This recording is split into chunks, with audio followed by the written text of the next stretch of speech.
నమస్తే ఫ్రెండ్స్. సంధ్యా థియేటర్లో Pushpa 2 cinema release అయినప్పుడు శ్రీతేజ్ ఫ్యామిలీ అంతా అక్కడికి సినిమా చూడటానికి వెళ్ళారు. కానీ అక్కడ జరిగిన తొక్కిసలాటలో శ్రీతేజ్ వాళ్ళ మదరు అక్కడే చనిపోయారు. శ్రీతేజ్ మాత్రం అప్పటి నుంచి ఇప్పటికీ కోలుకోకుండా మంచం మీదే ఉన్నాడు. ఇప్పుడు శ్రీతేజ్ పరిస్థితి ఏంటి?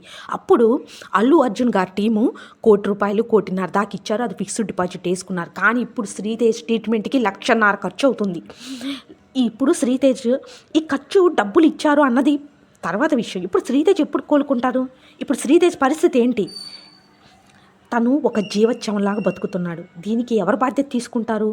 ఇప్పుడు అల్లు అర్జున్ టీం మొండి చేయి చూపించున్నారనే బయట అంత ప్రచారం జరుగుతుంది. కానీ శ్రీతేజ్ ఎప్పుడు కోలుకుంటాడు, ఎప్పుడు నార్మల్ లైఫ్ లీడ్ చేస్తారు అనేది ఆ దేవుడికే తెలియాలి. ఫ్రెండ్స్, ఇక్కడ కొంతమందికి నచ్చినా నచ్చపోయినా ఫస్ట్ డే ఫస్ట్ షోకి ఏ హీరో అయినా అవ్వచ్చు, పెద్ద హీరో కావచ్చు, చిన్న హీరో కావచ్చు, చిన్న పిల్లల్ని తీసుకొని వెళ్ళటం అవసరమా? ఆ మాత్రం మనకి ఇంగితం లేదా? ఎందుకంటే ఇది శ్రీతేజ్ గురించే కాదు, చాలామంది చిన్న పిల్లల్ని తీసుకొని ఫస్ట్ డే షోలకి వెళ్ళకపోతే మనకు వచ్చే నష్టం ఏంటి? అందులో కొన్ని విషయాలలో ఒకవేళ అక్కడ ఉన్న వాళ్ళు చనిపోయినా కూడా నిజాలు మాట్లాడాలని అంటే మన తప్పులు కూడా చాలా ఉంటాయి. ఫ్రెండ్స్, నాకైతే ఇలా అనిపించింది. ఇప్పుడు శ్రీతేజ్ పరిస్థితి చాలా దారుణంగా ఉంది. తన నార్మల్ లైఫ్ లీడ్ చేయలేకపోతున్నాడు. ఫ్రెండ్స్, ఇది కానీ నిజమే అనిపిస్తే మీ ఒపీనియన్ని నాకు కామెంట్ రూపంలో తెలియజేయండి. అలాగే మనది కొత్త ఛానల్, సబ్స్క్రైబ్ చేసి నన్ను ఎంకరేజ్ చేస్తే నేను ఇలాంటి వీడియోస్